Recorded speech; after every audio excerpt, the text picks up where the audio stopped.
Oi, gente, tudo bom? Então, hoje eu venho para vocês com os livros lidos, séries assistidas e filmes assistidos no mês de outubro, que para mim continua sendo o mês do horror, apesar de eu não ter feito mês do horror aqui no canal, pois o canal estava desativado, mas eu não sei, entrei no clima de novo esse mês. Não tem sido assim todos os anos, mas esse ano acabou sendo.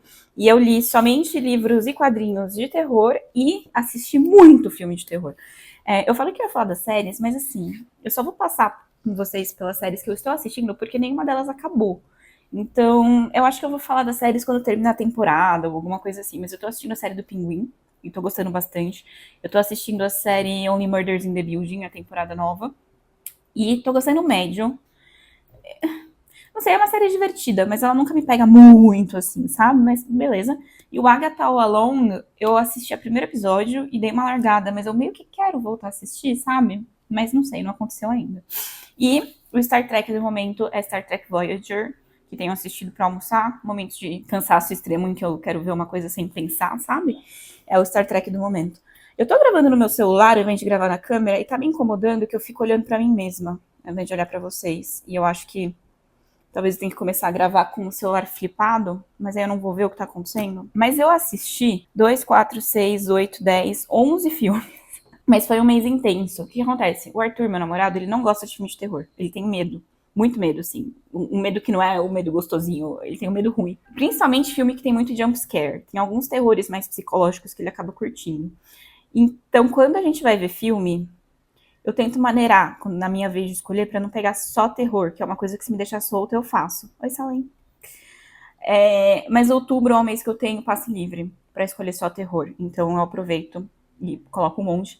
Apesar que tem um outro que eu acho que eu acabei vendo sozinha. Então eu vou começar pelos filmes não terror, pra ser a coisa menos temática. E aí depois eu vou pros filmes de terror e pros livros. Só tem um filme que não é terror, na verdade. Que é assim que acaba. O que acontece? Eu gosto da Blake Lively, mas eu não tava muito afim de ver esse filme no cinema, porque tava todo mundo falando demais. Não sei, me tinha uma vibe de que um filme que ia ser gostosinho ver sozinha em casa, num domingo preguiçoso que o Arthur tivesse de plantão, sabe? E assim, com todo o bafafá que teve, eu achei um filme bem mediano. Ele não é nem excelente, nem uma merda. Não achei ofensivo nessas questões de retratação de violência. E também não achei excelente. Nossa, que revolucionário. Pessoas vão se ver aqui, vão sair da sua situação, sabe? Mas assim, divertidinho, um plot twist interessante. Não li o livro, não tenho vontade de ler nada dessa autora, mas me entreteve. Então, é isso aí. Eu fiquei sabendo de todos os desdobramentos que teve no TikTok, a Blake cancelada, e as entrevistas, e o diretor que era do mal e depois era do bem. Sei lá, eu gosto de fofoca, mas não me aprofundo muito. De alguma forma, estando passiva nisso e não indo atrás, tudo isso chegou a mim. O filme me entreteve, é o que eu posso falar sobre ele. E todo o resto foi terror, gente. Como que isso aconteceu? Não sei, 10 filmes de terror no mês, vai. Me esperei. Prenda a Respiração, eu acho que tá na Netflix. Como que chama essa atriz? Ai, o ruim de gravar com o celular, que meu celular tá aqui, agora eu não consigo procurar o nome dela. Mas é aquela atriz que faz todos os American Horror Stories, assim. Ela interpreta a mulher louca muito bem. A minha vibe que me passou era que meio nos 50, 60, numa cidade que tem muitas tempestades de areia. E as pessoas estão morrendo nas tempestades de areia. E fica uma coisa meio. É sobrenatural, é só mudança climática, é só uma coisa desse lugar. Porque as pessoas realmente morrem de problema respiratório. Tipo, as crianças morrem, e aí as mães ficam fora da casinha. Tem um conto infantil que conta que tem um homem, uma entidade, que mora na areia e é feito de areia. E consegue entrar na sua casa pelas frestas da porta, da janela, igual areia. Essa família, que é a mulher e as duas filhas, o pai foi para outro lugar, tá trabalhando juntando dinheiro em outro lugar, elas começam a ver essa entidade, ou a mãe começa a ver essa entidade, a criança pequena. E aí é esse tipo de filme que você fica, tem alguma coisa sobrenatural, tem essa entidade na areia, ou são essas pessoas ficando doidas. A mãe tem um histórico psiquiátrico, então fica esse questionamento. O filme dá uma resposta no final, fica claro um pouco se é ou não é. Mas enfim, Sarah Paulson. Ah, graças a Deus. É a Sarah Paulson interpretando uma mulher louca. Eu sempre vou gostar bastante disso. Enfim, recomendo. Assisti finalmente Man, As Faces do Medo, que é um filme que estava na minha lista há muito tempo. Depois muita gente falou mal. Eu acabei desanimando. Ficou na minha lista parado um tempão. E aí eu descobri que o diretor, que é o Alex Gardner, é um cara que eu gosto muito. Que ele dirigiu Guerra Civil, dirigiu Ex Machina, se eu não me engano. É bom, então preciso ver. Eu entendo quem não gosta desse filme. Porque é bem Alex Gardner no sentido, tipo, aniquilação, assim, que é um filme que vai pra lugares muito esquisitos, não tem um fim concreto. Mas eu achei que funciona muito bem. Tanto a primeira parte, que é um terror mais tradicional, quanto o final, que tem uma coisa mais gore e mais não clara, que você tem que interpretar os significados do que está sendo mostrado. Eu curti bastante no final das contas, mas eu entendo que não é pra todo mundo. Assisti Doutor Sono, porque eu tava meio numa vibe Stephen King, inclusive tá aqui de apoio, um dos livros que eu li esse mês é o Stephen King. E eu não sei porque que eu nunca tinha parado pra assistir, eu gosto muito do Iluminado, apesar de que falam que o Doutor Sono é a continuação do livro Iluminado, não do filme. Mas é muito bom, realmente, assim. E aí essa foi um terror que o Arthur gostou, por exemplo, porque não tem muito susto, tem um ou outro. Mas é mais essa coisa do Stephen King que é sobre o clima, sabe? Tem uma gangue de adultos que querem viver pra sempre, que estão matando criancinhas que carregam o Shining de uma forma muito violenta, porque o medo delas ativa esse poder e aí eles conseguem sugar esse poder pra viver por muito, muito tempo. Então é muito Stephen King, é muito pesadão, sabe?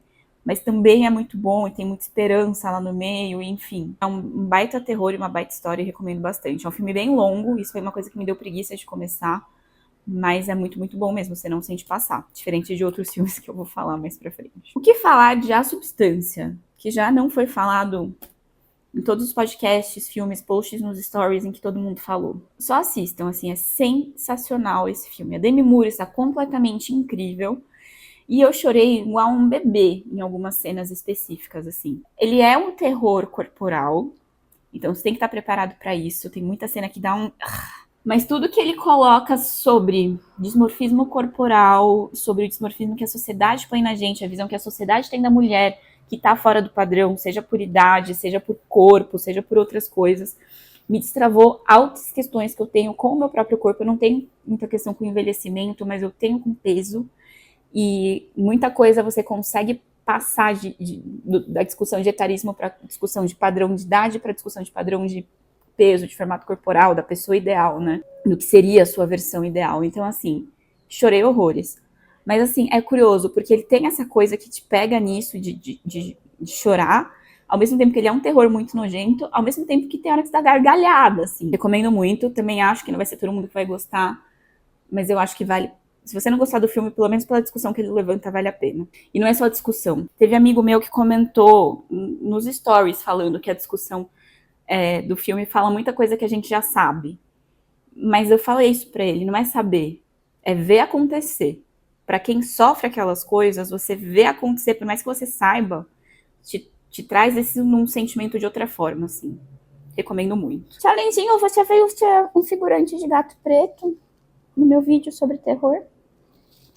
Eu te amo. Jennifer's Body é um filme que tava na minha lista há muito tempo. Eu achava que eu não tinha assistido, e depois que eu assisti, eu acho que talvez eu já tivesse assistido. É um filmaço, gente. Jennifer's Body é um desses filmes que... acho que em português ficou Garota Infernal. É um desses filmes que, na época, ele foi vendido como Megan Fox sendo gostosa num filme adolescente. E ele, ao mesmo tempo, não é sobre isso, mas também é sobre isso. Ela é meio que assassinada por um grupo de uma banda indie de homens que querem fazer um ritual satânico pra ficarem famosos. E volta uma coisa meio zumbi, assim, e que ela tem que se alimentar de carne humana para sobreviver, e ela começa a matar os meninos adolescentes do colégio dela. E nem são todos meninos que são necessariamente escrotos, sabe? O filme é sobre a relação dela com a melhor amiga dela, que é a Amanda Seyfried, e é muito curiosa toda essa discussão sobre o sofrimento de ser adolescente. Ser uma menina adolescente, agora que eu tô nos meus 34 anos, eu consigo ver como é difícil. Foi difícil mesmo. Quanto mais velha eu fico, mais eu vejo como foi difícil. E o filme traz essa discussão muito boa. E ela traz, sim, uma sexualização da Megan Fox, mas é com uma outra visão, gente. Tenta ver isso sobre uma visão LGBT. E eu vejo muita discussão de gente que viu esse filme, mulheres que viram esse filme, e nesse filme se entenderam bissexuais ou lésbicas, sabe? Então pensem em uma visão sexualizada. É um filme adolescente, adolescentes são sexualizados, mas ele trouxe essa visão para uma relação homoafetiva feminina. A amizade entre a Megan Fox e a Amanda Seyfried tá andando sempre muito nesse limiar, assim. E aí tem uma cena de beijo, que na época teve essa discussão de tá hipersexualizando à toa, mas eu acho que não era, porque o estúdio vendeu esse filme como se fosse para meninos adolescentes verem essa cena e ficarem excitados, mas não era. O filme era para as meninas adolescentes verem aquilo e eventualmente se verem naquilo. Enfim, pensem a respeito. mas gostei muito desse filme. Cadu Lake, que eu acho que ficou como segredo de Cadu Lake no Brasil, mas alguma coisa Cadu Lake. Eu vi o Chris Tuckman falando desse filme, ele saiu direto pra streaming, eu acho que na HBO ou na Amazon, não tenho certeza. Assim, ó, fui ver porque o Chris Tuckman indicou, falou bem, e aí eu confio na recomendação dele. A história é muito boa, me surpreendeu. É daqueles filmes que no final eu tive que sentar com papel e caneta e escrever pra entender o que estava acontecendo. Eu achei que foi uma ideia muito boa, mas durante o filme eu fiquei com muita preguiça. E eu acho que esse não foi o primeiro filme que eu vi esse dia. Eu acho que eu vi Jane Fez Body antes, daí o Arthur dormiu e eu piscar do Lake pra continuar assistindo. Então talvez tenha sido isso. Porque eu ouvi gente falando depois e falando, passo, é muito interessante, você fica curioso pra saber o que tá acontecendo. E ao mesmo tempo que sim, eu continuei vendo o filme porque eu queria saber o que tava acontecendo, eu meio que vi mexendo no celular e fazendo marmita pro dia seguinte, porque eu acho que era domingo, sabe? Não me prendeu tanto, me deu uma certa preguicinha. Fiquei com a sensação que podia ter sido mais curto, a parte de drama dele não me pegou muito, mas é uma ideia interessante, que foi bem executada e que é bem fechadinha, então talvez valha a pena por causa disso. ISS, ou ISS, que em português acho que ficou Estação Espacial Internacional, é um filme que estava na minha lista há muito tempo, acho que estava desde janeiro desse ano e só agora veio pro Brasil, não tinha vindo pro cinema, veio direto pra streaming. Acho que tá na Netflix, se eu não tenho... Eu posso estar falando tudo errado, tá, gente? Eu frequentemente acho que tá num lugar e tá em outro. É um filme de espaço, né? E eu gosto muito de filmes de espaço, então eu tava empolgada. E eu tinha visto numa recomendação do Chris Tuckman, então, como ele ficou tantos meses na minha lista, eu criei grandes expectativas. E eu acho que esse foi o meu erro. Por quê? Depois eu fui rever a resenha dele e ele falou, é um puta filme bom pra janeiro. E janeiro nos Estados Unidos só sai filme médio, sabe? Então tem um filme ok, você fica, nossa, ótimo filme de janeiro. É uma categoria, sabe? E eu tava na minha cabeça como vai ser um ótimo filme. Mas ele é um filme médio, assim. Mas eu gostei, de novo, me entreteve. Cadu Lake é um ótimo filme que não me entreteve tanto. E a ISS é um filme médio que me entreteve bastante. A ideia é que tem uma estação espacial internacional em que cosmonautas russos e astronautas americanos convivem. E enquanto eles estão lá, explode uma guerra entre a Rússia e os Estados Unidos. E aí eles conseguem ver no fundo, lá embaixo, a Terra toda explodindo, pegando fogo. Claramente soltaram armas nucleares e ferrou. E aí tem 3 astronautas americanos e 3 cosmonautas russos na estação e os 2 grupos recebem mensagem da Terra falando seu objetivo agora é tomar controle da estação espacial. E eventualmente eles entendem por que isso é importante e a gente vai ver essa tensão, tipo, eles vão fazer isso, não vão fazer isso, como vão fazer isso, alguns vão fazer e outros não. E aí vira não é exatamente terror, mas na minha cabeça, só por estar no espaço é um tipo de terror. Mas não é terror, é meio que um suspense, ação, assim, sabe? Quem vai fazer o quê? Enfim, gostei bastante. Pra quem gosta de filme de espaço, é interessante. Assisti Apenas Corra, que em inglês acho que é Run, Rabbit, Run. Que é um filme bem médio, assim. Me chamou a atenção porque na descrição falava que a personagem principal era uma mulher ginecologista que especialista em fertilidade, que é a minha área. Mas isso é um plano de fundo que aparece em 5 segundos e não é mais importante pra nada que acontece na história. Então eu fiquei meio tipo, ok. Mas é a personagem que faz a Siobhan, a atriz que faz a Siobhan que eu não lembro qual é o apelido dela agora, na série... Gente, eu tô muito ruim de cabeça. Succession. A atriz que faz a Siobhan em Succession é a atriz principal nesse filme, e ela é australiana, e o filme é australiano, então lá ela tá falando com seu sotaque e tal. É um pouquinho mais de história de terror, tipo, ela mora com uma filha dela, que deve ter, tipo, uns 7 anos de idade, e a filha dela começa a falar que ela é outra pessoa. Começa a pedir pra ela ser chamada de outro nome, e ter saudade de gente que ela nunca conheceu, tipo, ela nunca conheceu a própria avó, e a gente entende que a mãe dela não tem uma relação boa com a avó, mas ela começa a chorar e falar que tá com saudades dela. E aí é um filme de terror mesmo, porque você começa a ficar, como assim? Essa menina é a reencarnação de alguém? Ela tá possuída? O que tá acontecendo? É a mãe que tá ficando doida de novo, tem esse questionamento. Mas ele acaba indo muito mais pra um caminho de terror, assim. Gostei, me entreteve. Não vou falar que o final é 100% satisfatório. O plot twist veio meio do nada pra mim, mas gostei, eu gosto muito dessa atriz. E a criança faz uma boa criança esquisita. O último filme que eu assisti, não é o último que eu vou falar, porque o último filme que eu vou falar vai fazer um segue pros livros. Mas o último que eu assisti anteontem, eu acho, foi o Apartamento 7B, que eu vi o pessoal do República do Medo falando, e é um filme também inspirado no Bebê de Rosemary, que é um dos meus filmes de terror que eu mais gosto, apesar de toda a história do diretor ser um escroto, mas é um filme inspirado num livro. E aí eu entendi que não era uma coisa necessariamente relacionada também ao outro filme, mas relacionada ao livro. E aí eu assisti o filme inteiro pensando que era uma releitura, porque se passa naquele mesmo apartamento de Nova York, com os mesmos vizinhos que são a seita satânica, igual o Bebê de Rosemary, mas a mulher que tá lá, ela é solteira. E é ela que tá sendo tentada a participar desse pacto pra ficar famosa, ela é uma atriz de teatro. E aí eu fiquei o filme todo pensando que era uma releitura, e aí no final eu descobri que era um prequel. E aparentemente todo mundo sabia que era um prequel. O pessoal da República do Medo já falou na sinopse que era um prequel, e eu não sabia. É com aquela atriz que fez Inventing Anna na Netflix, que é uma série documental daquela mulher que não tinha dinheiro nenhum e que saía por aí fingindo que era milionária e fazendo coisas de milionária e enganou muita gente. Ela é uma atriz muito boa. E então eu gostei bastante por causa disso, mas também vi no fim do dia meio cansada, meio fazendo marmita pro dia seguinte e tal. Mas eu gostei bastante. Não vá com as mesmas expectativas do Bebê de Rosemary, obviamente, mas é muito bom. E aí o último filme que eu vou falar, que eu vou fazer um segue para os livros, foi O Gabinete do Dr. Caligari, que é considerado o primeiro filme de terror já feito na humanidade. E aí eu posso ser muito chique e falar que é um filme do período do expressionismo alemão. E eu me sinto muito chique falando isso, gente. Assistindo, você entende o que quer dizer. É um filme muito loucão mesmo. E eu assisti ele porque eu tinha comprado esse quadrinho aqui, que é o Caligari, que é um quadrinho desenhado frame a frame do filme mesmo. Só que assim, como é um filme mudo, ele tem várias imagens e depois um quadro de fala. E como o desenho é muito escuro, e depois vendo o filme eu entendi que era muito escuro, mas sem os movimentos, só com os frames, eu não estava conseguindo entender. Então eu fui ver o filme, tem no YouTube de graça, com legenda em português, né? Mesmo sendo o filme mudo, mas tem a legenda da parte que está escrita em alemão na tela. E fui acompanhando. É muito interessante isso daqui. Eu achei um jeito legal de ter esse filme guardado comigo, sem ter, tipo, sabe, uma mídia física. Porque eventualmente vai sair do YouTube, sei lá, tenho medo dessas coisas se perderem. Então, tendo um impresso aqui comigo, eu sinto que é um jeito de guardar num lugar físico o primeiro filme de terror da história. Eu gosto muito de terror, então eu achei legal. Mas o filme é completamente sensacional, gente. Completamente sensacional.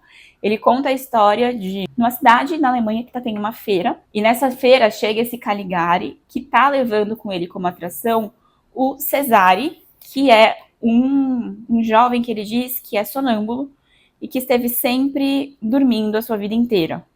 E esse Cesare consegue prever o futuro. E aí ele chega, um amigo do personagem principal vai nessa feira e pergunta pro Cesare qual que é o futuro dele. E o Cesare fala, você vai morrer essa noite. Ele morre aquela noite e outras pessoas começam a morrer e tal.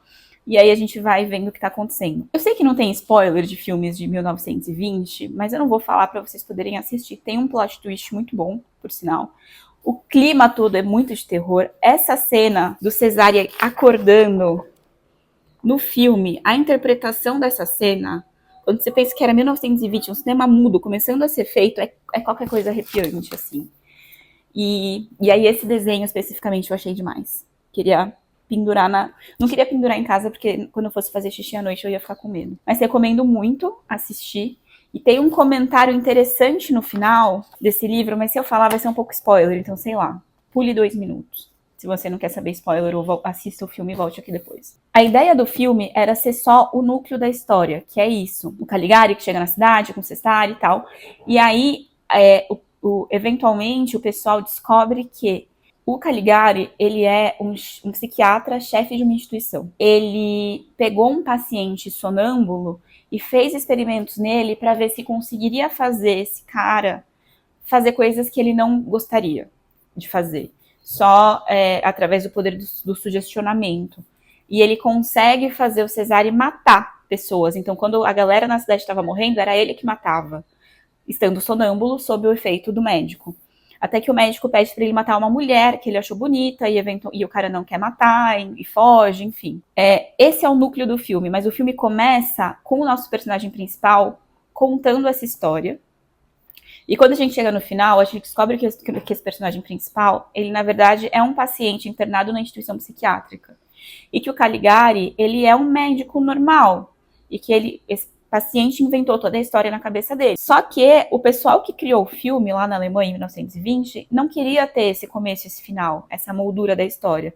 Eles queriam fazer uma crítica sobre o sistema, representado pelo médico psiquiatra, enfiando na cabeça dos jovens que eles deveriam fazer coisas que eles não queriam, que era, na verdade, uma crítica à militarização, ao sistema de educação e ao fanatismo, né, que já estava crescendo na Alemanha em 1920. Só que os produtores, já no primeiro filme de terror da história, não gostaram dessa crítica e colocaram esse frame para falar que, na verdade, o médico era assim bonzinho e que o louco era quem estava investigando todo esse sistema. Crítica social, intervenção de produtores, muita coisa interessante já no primeiro filme de terror do expressionismo alemão de 1920. E aí, para terminar, tem mais um quadrinho e 2 livros.